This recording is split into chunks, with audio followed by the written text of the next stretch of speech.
Decent person is horrified by what happened yesterday in Parkland. Every thoughtful person knows something horrible is going on in American society. Tragedies like this happen for a reason, and it probably doesn't have a lot to do with guns. The percentage of American households with firearms has dropped dramatically over the past 35 years. Meanwhile, the number of mass shootings has risen. If you're over 40, you did not grow up in a country like this. So the question is, what happened? It could be a lot of things. Far more Americans than ever before take psychiatric medications. Are outbursts of violence a potential side effect? We don't know, but it's possible. Does the social atomization of modern society play a role in all this? Well, spending life online does cause alienation. We know that. Last week, we interviewed author Johann Hari, who has studied the dramatic rise of depression in this country. As he pointed out, the most common answer to the question, how many close friends do you have, is now zero. A lack of meaningful relationships does cause despair. Perhaps in rare cases, it drives some to mass murder. Meanwhile, the nuclear family has collapsed nationwide. Does a generation of boys growing up without fathers pose a threat to this country? Of course it does. Why wouldn't it? Fatherlessness is one feature common to many mass shooters. Nobody's surprised by that. And what about men more broadly?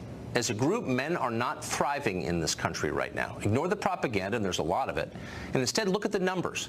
Men kill themselves more, graduate less, and of course commit pretty much 100% of mass shootings. It's a disaster, which for some reason our elites persist in ignoring. In March, this show will begin a month-long series every Wednesday on what is happening to men. We hope it'll be interesting.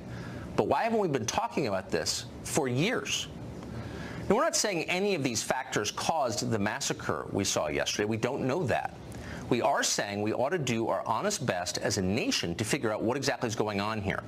But we're not doing that. That vital conversation has been drowned out and made impossible by mindless screeching about gun control, led by blustery charlatans in the media, you know exactly who they are, and also in Congress, whose only real agenda is moral preening. They aren't trying to solve the problem. Their aims are darker than that. Press a little bit and you'll see it.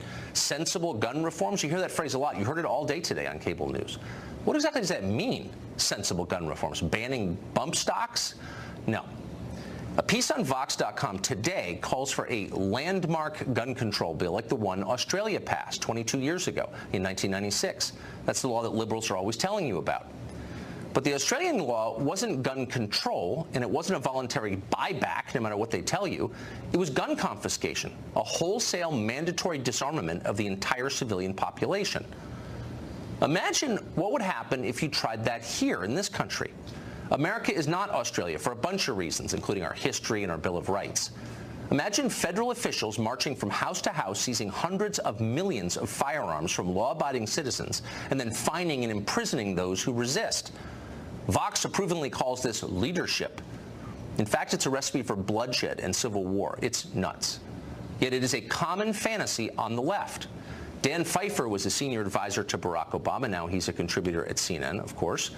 Last fall, Pfeiffer wrote an article attacking his fellow Democrats for what he bluntly called fake moderation on guns. His advice was this: stop pretending to respect the Constitution and instead focusing on appointing judges who will nullify it. The goal? Gun seizures, ammunition regulation, the disarmament of the American population, a country where only the people in charge have guns and everybody else obeys. In the wake of yesterday's shooting, Pfeiffer's piece is going viral on the left. What he wrote is what they believe. So let's stop lying about this. The calls you're hearing today for gun control have nothing to do with protecting Americans from violence. What you're witnessing is a kind of class war.